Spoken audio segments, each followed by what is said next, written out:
Humira. Yeah, you say it differently than I do. I think it's Humira. It is pronounced Humira. I think it's Humira. It's not pronounced Humira. Okay, but it's an I, so...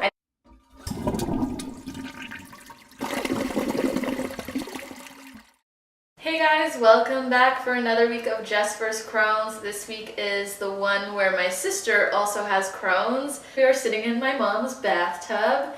If you know us well, then you know all about Cookie Weekend, which was this weekend.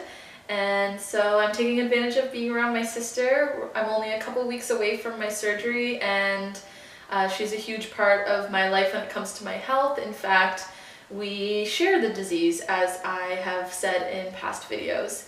Deanna was also diagnosed with Crohn's a few years after I was, so she is being nice enough to come and join me in a video and talk about her experience with my disease, her experience with her own disease, and then how we live with Crohn's kind of differently now that we're adults, because we both have very different versions of Crohn's.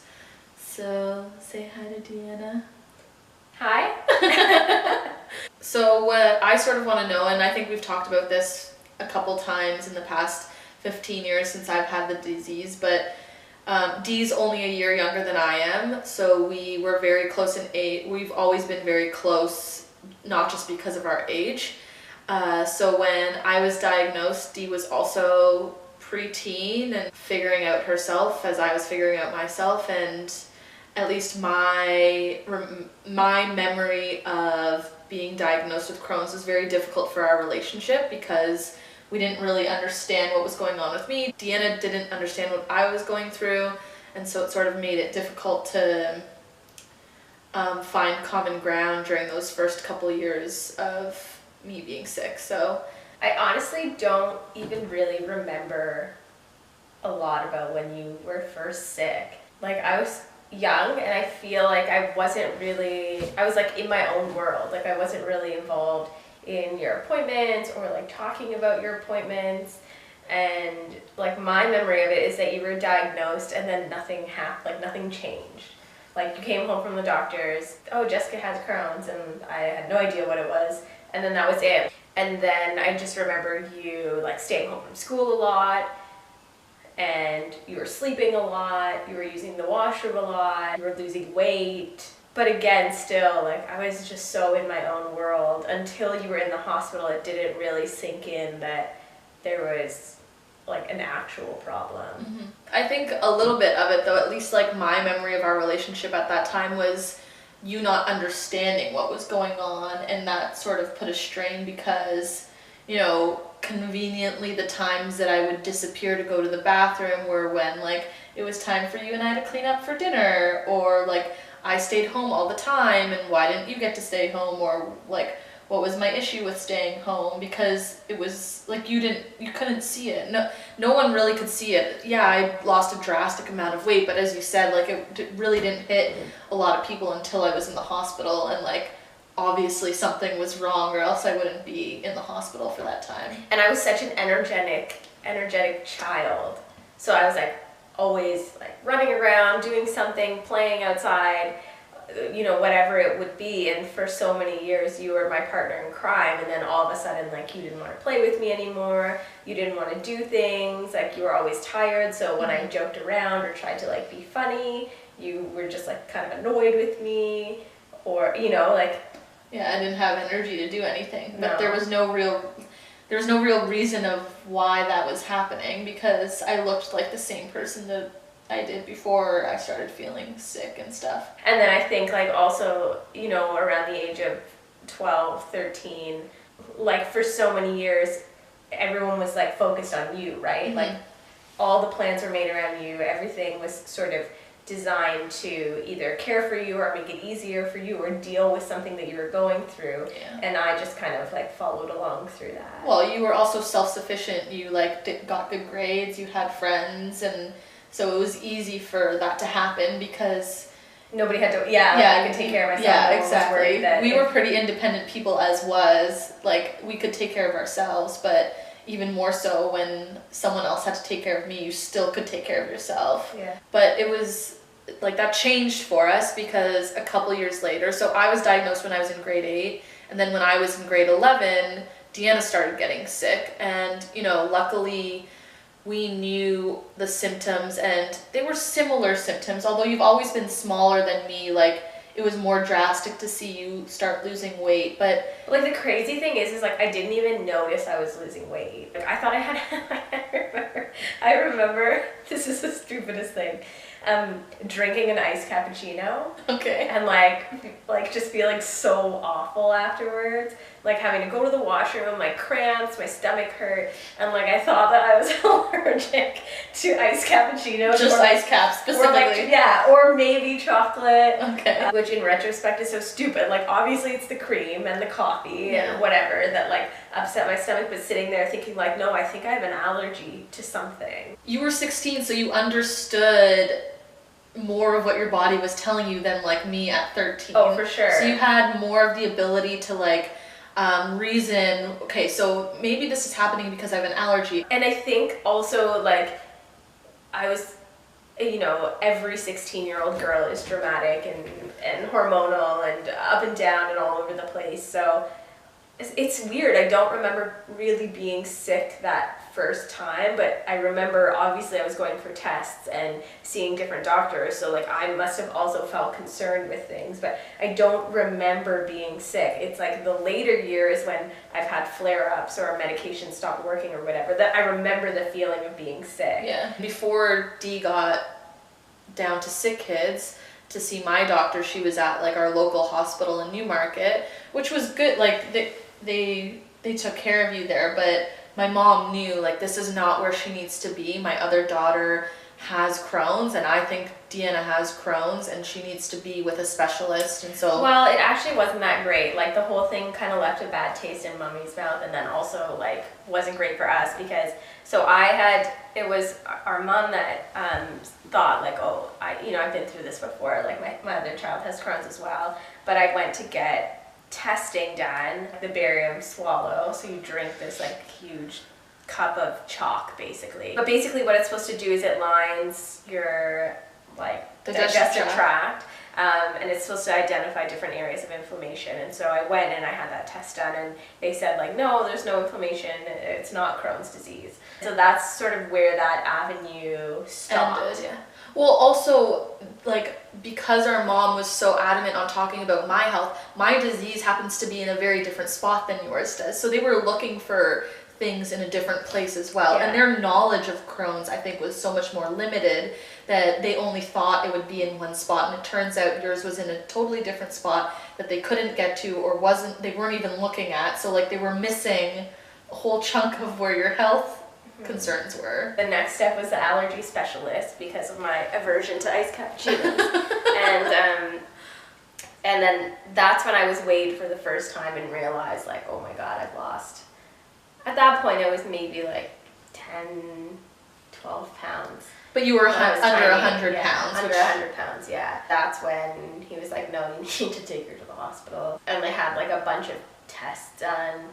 I think like nobody really believed that I was sick still. And yeah, I had like bone density scan. I can't even remember all of the stuff that they tested. They tested you way more than they tested me. Yeah. I think they realized for me so quickly they looked everywhere but my intestines. Yeah. For like all of these issues. Like I saw dietitians, I saw psychologists, like a social worker. Like they definitely thought that I may have had a bigger role in what was going on than what was actually happening. And then finally I had a colonoscopy, and that's when they said, oh yeah, she has Crohn's. And then they didn't do anything, so I was still eating. I wasn't on bowel rest, I was still eating.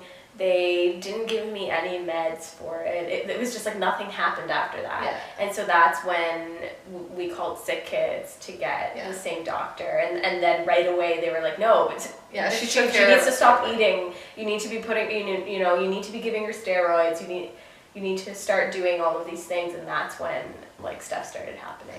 So once, like, fast forward a little bit into the future, once you knew what was going on, you were also seeing Dr. Griffiths, and on medication and all of that, like what was your opinion on the disease and the last few years of me being sick? Like, where was your head at that point? Like, I definitely understood like the exhaustion, like waking up every day feeling like you never went to bed. Yeah. And I still feel that way today.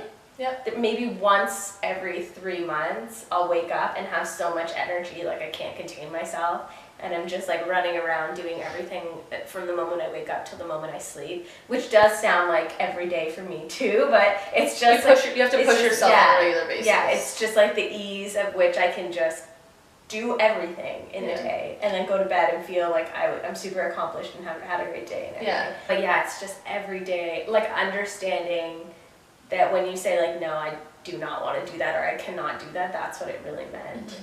So we're going to fast forward to like the last few years of both of our health, and you know, although you always start with the same basics of antibiotics and prednisone and all of that, like Dee has been on a bunch of different medication, but then made this conscious choice for herself as an adult that she was going to go off medication, which is not something I will ever be able to do, as I've said in past videos. But if you want to talk about like what your decision behind that was and how you felt through that process of like going off medication. So I've been on like lots of different meds. I was on methotrexate, the injection, and also oral pills. I was on prednisone for the least amount of time you could be on it, Asacol for like a week, Imuran for maybe 2 weeks, and then I was on Remicade for 3 years.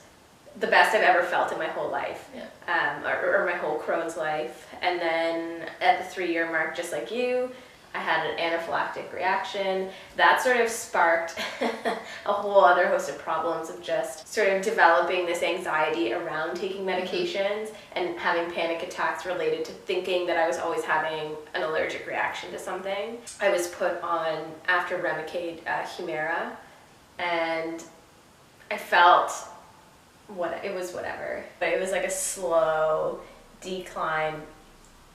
And then eventually the doctor checked my levels and he said like, your levels are really low and you're starting to develop antibodies. So he wanted to increase my meds, and I was just thinking like the same thing that happened on Remicade was going to happen with this. I like didn't intentionally start to go off of it, but I missed 1 week of my meds and I thought, okay, the next week I'll just take 2 needles.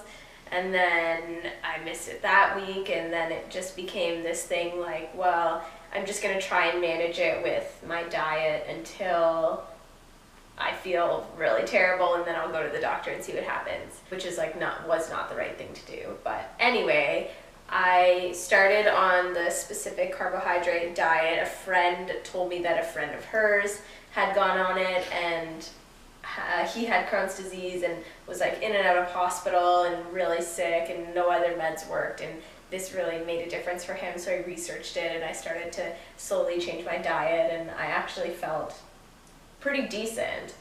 I wasn't on meds for 3 years. I mean, obviously it wasn't the right way to do it because you can't just go cold turkey off of medication. You hadn't had a conversation with your doctor about it. You really seemed to be managing it with your diet, and other changes were going on in your life too. You were, and you bought your own house at this point in your life, like you were starting your career, everything was very positive in your life, and so, and you really started to get into yoga, and not only were you teaching it, but you were practicing it on your own, and so there was a lot of like positive changes in your life all around that were really maintaining your health for like a long time. Yeah, and sort of giving me that energy that I needed to keep going.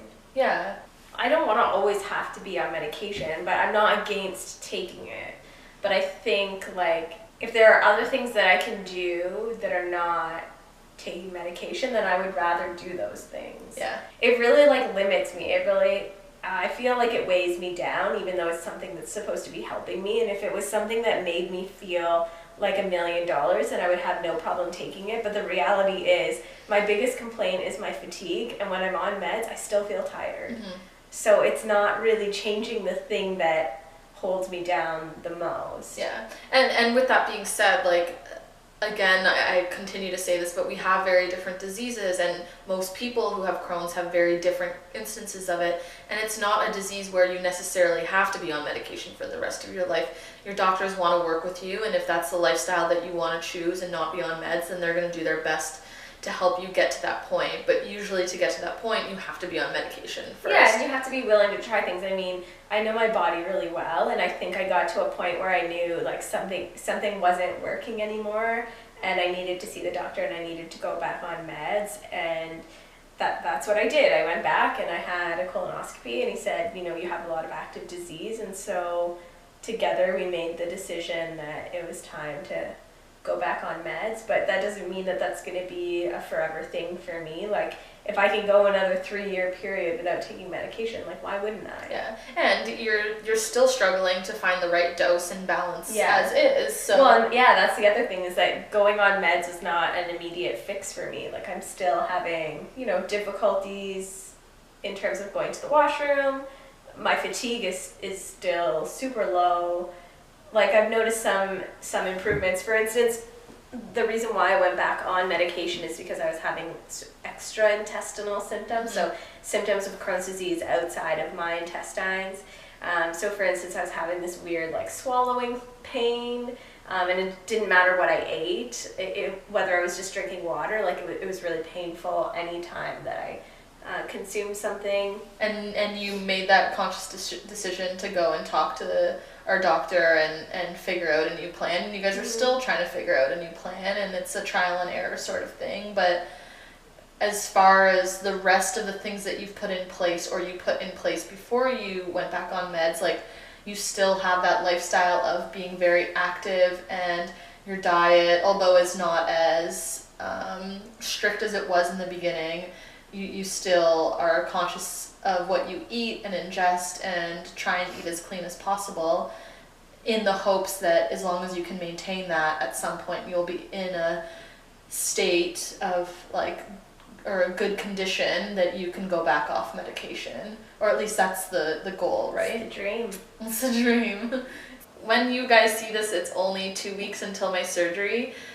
Dee's gonna be filming during that whole time, and like giving updates about how the surgery went on she'll text people and like post on this channel how the week in the hospital goes, because I won't really be all there while that's happening. I hope you guys enjoyed this little video. It's super long, I'm certain of it, but it's like a podcast. It's fun. Yeah, we're like 2 girls with Crohn's in a bathtub. That's so weird. Don't put that in. Yeah, so thank you again for watching this week, and if you guys have any questions or anything like that, always comment. And yeah, next week will just be about me getting ready for surgery, and then right after that will actually be my surgery day. So thank you, and see you later.